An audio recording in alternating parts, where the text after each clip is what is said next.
Hello friends, welcome to Vrindavan PSC world. അപ്പോൾ എല്ലാവരുടെയും PSC പഠനമൊക്കെ നല്ല രീതിയിൽ നടക്കുന്നു എന്ന് വിചാരിക്കുന്നു.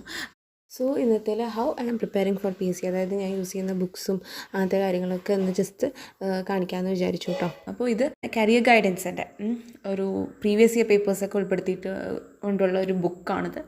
ആക്ച്വലി ഇത് യൂണിവേഴ്സിറ്റി അസിസ്റ്റൻറ്റിൻ്റെ ടൈമിലാണ് ഞാനത് വാങ്ങിക്കുന്നത്. അന്ന് എനിക്കിത് ഹെൽപ്ഫുൾ ആയിരുന്നു കേട്ടോ. കുറേയൊക്കെ എനിക്ക് ചെയ്യാൻ സാധിച്ചു. പക്ഷേ അതിൻ്റെ ഇടയിൽ കുറച്ച് വർക്കൊക്കെ ഉണ്ടായിരുന്നതുകൊണ്ട് എനിക്ക് കുറേ പെൻഡിങ് ഉണ്ട്. എന്നാലും ഭൂരിഭാഗം ചെയ്തിട്ടുണ്ട് 10th ലെവൽ, ഡിഗ്രി ലെവലൊക്കെ ഉള്ളത്. ഓക്കെ, അപ്പോൾ നല്ലൊരു പുസ്തകമാണ്. റിലേറ്റഡ് ഫാക്ട്സ് ഒക്കെ ഉണ്ട്. SCERT NCERT ഒക്കെ ഉദ്ദേശിച്ചിട്ടുള്ളത് ഉണ്ടെന്ന് അതിൽ ഓൾറെഡി പറഞ്ഞിട്ടുണ്ട്. അപ്പോൾ അതുപോലെ തന്നെ ഉണ്ടായിരുന്നു കേട്ടോ. പിന്നെ ഞാൻ ഓൾറെഡി കാണിച്ചിട്ടുണ്ട്, ഇങ്ങനെ ഒരു പ്രാക്ടീസ് ബുക്ക്ലെറ്റ് ഉണ്ട്, 100 OMR ഷീറ്റ്സ് ഉള്ളത്. അപ്പോൾ 23-24ൻ്റെയൊക്കെ വിവിധ എക്സാമുകളുടെയൊക്കെ ക്വസ്റ്റ്യൻ പേപ്പേഴ്സ് ഡൗൺലോഡ് ചെയ്ത് ഇങ്ങനെ ആൻസർ ചെയ്യാൻ കേട്ടോ ചെയ്യാം. ബബിൾ ചെയ്ത് ഫോണിൽ നോക്കി ആൻസറിങ് ആണ് ചെയ്യാം. കാരണം എല്ലാം നമുക്ക് പ്രിൻ്റ് എടുക്കാൻ പറ്റില്ലല്ലോ. പിന്നെ ഞാൻ LDCയുടെ 2024 ഞാനൊരു റാങ്ക് ഫയൽ വാങ്ങുക ചെയ്തത്. ടാലൻറ്റിൻ്റെ ആണ് കേട്ടോ വാങ്ങിയത്. അപ്പോൾ നല്ലൊരു പുസ്തകമാണ്. SCERTയുടെ കാര്യങ്ങളൊക്കെ പറഞ്ഞിട്ടുള്ളതും അങ്ങനത്തെ കുറേയധികം ഫാക്ട്സ് ഒക്കെ ഉള്ളതൊക്കെ തന്നെയാണത്. അപ്പോൾ അതിൽ എനിക്ക് ഹൈലൈറ്റർ പെന്ന് ഞാനധികം യൂസ് ചെയ്യാത്ത ആളായതുകൊണ്ട് ഞാൻ പെന്നും പെൻസിലൊക്കെ ഉപയോഗിച്ചിട്ടാണ് ചെയ്തേക്കണം. ഇത് ആക്ച്വലി ഒരു കോംബോ ആണ്, ഓരോ വോളിയൂംസ് ആയിട്ടാണ്, എല്ലാവർക്കും അറിയാമായിരിക്കുമല്ലോ. അപ്പോൾ ഞാൻ യൂസ് ചെയ്തത് ഇതായിരുന്നു. അത്യാവശ്യം നല്ല രീതിയിൽ കാര്യങ്ങളൊക്കെ അതിൽ പറയുന്നുണ്ട്, കുഴപ്പമൊന്നുമില്ല. ഓക്കെ, അപ്പോൾ അതാണ് അതിൻ്റെ ഞാൻ ജസ്റ്റ് വോളിയം 1 മാത്രമേ കാണിച്ചിട്ടുള്ളൂ കേട്ടോ. പിന്നെ ഡിഗ്രിയുടെ പ്രിലിംസ് കഴിഞ്ഞ് മെയിൻസിൻ്റെ പ്രിപ്പറേഷന് വേണ്ടിയിട്ടാണ് ഞാൻ ടാലൻറ്റിൻ്റെ തന്നെ റാങ്ക് ഫയൽ വാങ്ങിക്കുന്നത്, ഡിഗ്രി ആയിട്ട്. കാരണം അവിടെ സ്പെഷ്യൽ പേപ്പറുകൾ ഉള്ളതുകൊണ്ട് നമുക്ക് മെയിൻസിൻ്റെ ആ ഒരു പേപ്പേഴ്സ് നോക്കാൻ ഈ ഒരു ഇത് ആവശ്യമായിരുന്നു. കാരണം നമുക്ക് എപ്പോഴും ഫോണിൽ നോക്കി ചെയ്യാൻ എനിക്ക് ഇത്തിരി ബുദ്ധിമുട്ടുള്ളതുകൊണ്ട് ബുക്ക് തന്നെ ആവശ്യമായതുകൊണ്ടും ഇത് സെപ്പറേറ്റ് ആയിട്ട് നമുക്ക് വാങ്ങിക്കാൻ കിട്ടില്ല. അപ്പോൾ കോംബോ ആയിട്ട് തന്നെ വാങ്ങിച്ചു. അപ്പോൾ അതിൽ NCERT SCERT ഫാക്ട്സ് മെർജ് ചെയ്തിട്ടാണ്. 10th ലെവലിനേക്കാളും കുറച്ചും കൂടി അഡീഷണൽ ഫാക്ട്സ് ഡിഗ്രിയുടെ റാങ്ക് ഫയലിലുണ്ട് കേട്ടോ. അപ്പോൾ അത് നല്ലൊരു ബുക്കാണ്, അതും കോംബോ ആണ്. പിന്നെ ഞാൻ എക്സ്ട്രാ ഹിസ്റ്ററിയുടെ ഒരെണ്ണം വാങ്ങിയേക്കുന്നത് സ്കൂൾ ടൈം ലക്ഷ്യയുടെ 5ാം ക്ലാസ് മുതൽ 10ാം ക്ലാസ് വരെയുള്ള പാഠഭാഗങ്ങൾ പറഞ്ഞിട്ടുള്ളതാണ്. അത് ഹിസ്റ്ററി മാത്രം ഉള്ളതാണ്. അപ്പോൾ ഓരോന്നിനും കിട്ടും കേട്ടോ. സയൻസിന് അതിനൊക്കെ കിട്ടും. എനിക്ക് ഹിസ്റ്ററി കുറച്ചും കൂടെ ഇതുള്ളത് കൊണ്ട്, ഓരോ ചാപ്റ്റേഴ്സിൻ്റെയും എന്തൊക്കെയാണെന്ന് അറിയേണ്ടതുകൊണ്ട് ജസ്റ്റ് അത് മാത്രം ഒന്ന് സെപ്പറേറ്റ് വാങ്ങിയതാണ് കേട്ടോ. ഇത് നല്ലൊരു ബുക്കാണ്. ഇങ്ങനെ കഥ പോലെ കുറേയധികം കാര്യങ്ങളൊക്കെ പറയുന്നുണ്ട് SCERT ആയിട്ട് ബന്ധപ്പെട്ടിട്ടുള്ളത്. അപ്പോൾ അതിൽ ഇമ്പോർട്ടൻ്റ് ആയിട്ടുള്ളതൊക്കെ ഞാൻ ജസ്റ്റ് മാർക്ക് ചെയ്തിട്ടുണ്ട്, കൂടുതൽ പ്രാധാന്യം കൊടുത്ത് പഠിക്കേണ്ടത് ഏതൊക്കെയാണെന്ന്. ഓക്കെ, അപ്പോൾ കുഴപ്പമില്ലാത്ത നമുക്ക് അത്യാവശ്യം, അതായത് SCERT എല്ലാം നോക്കി തീരുന്നില്ല എങ്കിൽ നമുക്ക് എല്ലാത്തിൻ്റെയും കൂടെ ഒരു ഇതെന്നുള്ള രീതിയിൽ ഈ ഒരു പുസ്തകം നമുക്ക് യൂസ് ചെയ്യാം.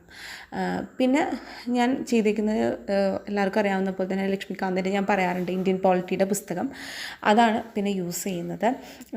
അപ്പോൾ അതിൻ്റെ കോൺസ്റ്റിറ്റ്യൂഷൻ ബേസ് ചെയ്തിട്ടുള്ള കാര്യങ്ങളും അങ്ങനത്തെ കാര്യങ്ങളൊക്കെ നമുക്ക് നല്ല രീതിയിൽ തന്നെ കവർ ചെയ്യാൻ ഈ ഒരു ബുക്ക് ആവശ്യമാണ് കേട്ടോ. അപ്പോൾ എന്താണ്, ഇത് നല്ല രീതിയിൽ നമുക്ക് മനസ്സിലാക്കാൻ സാധിക്കും. അപ്പോൾ അത് ഞാനധികം പെൻ വെച്ച് ചെയ്യാറില്ല, പെൻസിൽ വെച്ചിട്ടൊക്കെ ചെയ്യാവും.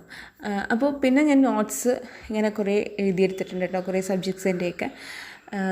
അപ്പം അതിൻ്റെ കുറേയധികം കാര്യങ്ങളുണ്ട്. ആക്ച്വലി ഞാൻ കോച്ചിങ് ചെയ്തിരുന്നു, ഓൺലൈനായിട്ടാണ് ചെയ്തിരുന്നത്. അപ്പോൾ അതിൻ്റെ ജസ്റ്റ് ഒന്ന് നോട്ട്സൊക്കെ ഇങ്ങനെ പ്രിപ്പയർ ചെയ്തിട്ടുണ്ട്. അതുപോലെ ഇംഗ്ലീഷിൻ്റെയൊക്കെ ഞാൻ സെപ്പറേറ്റ്, എനിക്ക് കുറേയൊക്കെ ഹെൽപ്ഫുൾ ആയിട്ടുണ്ട് കേട്ടോ ഇങ്ങനെ നോട്ട്സ്. പക്ഷേ കുറേ ടൈം കൺസ്യൂം ചെയ്തിങ്ങനെ നോക്കി എഴുതുന്ന സിസ്റ്റം ഞാനധികം ചെയ്യാറില്ല, കേട്ടെഴുതുന്ന സിസ്റ്റം ഞാൻ ചെയ്യാറുള്ളൂ കേട്ടോ. പിന്നെ മാത്സിന് ഞാൻ നല്ല രീതിയിൽ, അതായത് ഇപ്പോൾ ജെറിൻ സാറിൻ്റെയൊക്കെ ക്ലാസ്സാണ് ആ ടൈമിൽ കേട്ടിരുന്നത് കേട്ടോ. കാരണം നല്ല ക്ലാസ് അല്ലായിരുന്നു. ഇപ്പോൾ യൂണിവേഴ്സിറ്റി അസിസ്റ്റൻറ്റിൻ്റെ ടൈമിലൊക്കെ നമുക്ക് പെട്ടെന്ന് കാര്യങ്ങളൊക്കെ ഷോർട്ടായിട്ട് ചെയ്യേണ്ടതൊക്കെ അദ്ദേഹത്തിൻ്റെ ക്ലാസ്സസ് ഇങ്ങനെ കേട്ട് എഴുതിയെടുത്തിട്ടുണ്ട് കുറേ. അപ്പോൾ SCERTയുടെയൊക്കെ സോഫ്റ്റ് കോപ്പീസ് ഉള്ളൂ, ഹാർഡ് കോപ്പീസ് അങ്ങനെ എടുത്തു വെച്ചിട്ടില്ല. കാരണം അത് കുറേയധികം ടെക്സ്റ്റൊക്കെ ഉള്ളതുകൊണ്ട് 5 തൊട്ട് 10 വരെ ഉള്ളതൊക്കെ ഉണ്ടല്ലോ. അപ്പോൾ എനിക്ക് അങ്ങനെ കിട്ടിയിട്ടില്ല അത്. അപ്പോൾ അതുകൊണ്ട് ഡൗൺലോഡ് ചെയ്തെടുത്തിട്ടുള്ള സിസ്റ്റം മാത്രമേ ഉള്ളൂ. പിന്നെ കറണ്ട് അഫയേഴ്സൊക്കെ കുറച്ചൊക്കെ ആദ്യ ഒരു ടൈമിലൊക്കെ കുറച്ചൊക്കെ എഴുതിയിരുന്നു. പിന്നെ എനിക്കത് ഭയങ്കര ടൈം കൺസ്യൂമിങ് ആയിട്ട് തോന്നി. അപ്പോൾ അതൊക്കെ ആദ്യമൊക്കെ എഴുതിയിരുന്നെങ്കിലും പിന്നെ ഞാൻ കേട്ടും വായിച്ചും മനസ്സിലാക്കാനായിട്ട് ശ്രമിക്കാറുള്ളത്. മാത്സൊക്കെ നമുക്ക് ഒബ്വിയസ്ലി ചെയ്ത് പഠിക്കേണ്ടതുണ്ട്. പക്ഷേ കുറേയൊക്കെ നമുക്ക് ഈ ടൈം വളരെ കുറവായതുകൊണ്ട് എഴുതി കുറേ സമയം കളയാൻ അധികം എനിക്ക് ഇൻട്രസ്റ്റ് ഇല്ല കേട്ടോ. എന്തെങ്കിലും ഇമ്പോർട്ടൻ്റ് ആയിട്ട് കേൾക്കുന്നത് ഞാൻ നോട്ട് ചെയ്ത് വെക്കാറുണ്ട്. കാരണം പിന്നീട് അത് നമുക്ക് റെഫറൻസിനും ഒക്കെ വേണ്ടിയിട്ട് അത് അങ്ങനെയുള്ള ഷോർട്ട് നോട്ട്സുകളൊക്കെ എനിക്ക് ഹെൽപ്ഫുൾ ആകാറുണ്ട്. അല്ലാതെ കിട്ടുന്ന അങ്ങനെ തന്നെ കോപ്പി പേസ്റ്റ് ചെയ്യാൻ ഞാൻ ശ്രമിക്കാറില്ല. കാരണം എഴുതാൻ തന്നെ കുറേ ടൈം പോകും. ഓക്കെ, അങ്ങനെ നമ്മൾ കുറേ ടൈം സ്പെൻഡ് ചെയ്താൽ നമുക്ക് പഠിച്ചു തീർക്കാൻ സമയം ഉണ്ടാവില്ല. പിന്നെ എഴുതുന്നത് നമ്മൾ അതിനനുസരിച്ച് പഠിച്ചു പോകും. ഇപ്പോൾ അങ്ങനെയുള്ളവർ ഉണ്ടാകാം കേട്ടോ. പക്ഷേ എനിക്കതത്ര ഇതായിട്ട് തോന്നിയിട്ടില്ല. കാരണം എഴുതാൻ തന്നെ കുറേ ടൈം എടുക്കേണ്ടി വരുന്നു. പിന്നെ ഞാൻ വായിച്ചിട്ട് ചോദ്യങ്ങളും പ്രിപ്പയർ ചെയ്യാറുണ്ട്. ഇങ്ങനെ വായിച്ചിട്ട് അതിനെയൊക്കെ ബന്ധപ്പെടുത്തി സ്റ്റേറ്റ്മെൻറ്റ് ടൈപ്പ് ഓഫ് ക്വസ്റ്റ്യൻസൊക്കെ അങ്ങനത്തെ കാര്യങ്ങൾ ഞാൻ ചെയ്യാറുണ്ട് കേട്ടോ. കുറേയധികം പ്രീവിയസ് ഇയർ പേപ്പേഴ്സ് ഇങ്ങനെ ചെയ്തുകൊണ്ടിരിക്കും. അതെനിക്ക് വളരെയധികം ഹെൽപ്ഫുള്ളാണ്. അപ്പോൾ ഇതൊക്കെയാണ് ഞാൻ ചെയ്യുന്ന കാര്യങ്ങൾ കേട്ടോ. അപ്പോൾ ജസ്റ്റ് നിങ്ങളോട് പറഞ്ഞു എന്നുള്ളൂ. അപ്പോൾ നമുക്ക് ഒരുമിച്ച് ഇനി വരാൻ പോകുന്ന PG എക്സാംസിനൊക്കെ വേണ്ടിയിട്ട് നന്നായിട്ട് തന്നെ പഠിക്കാം കേട്ടോ. വിചാരിച്ചാൽ നടക്കാത്തതായിട്ടൊന്നുമില്ല, നമുക്ക് ശ്രമിക്കാം. ഓക്കെ, അപ്പോൾ എല്ലാവരും ആ ഒരു ഹോപ്പോടുകൂടി പഠിക്കുക.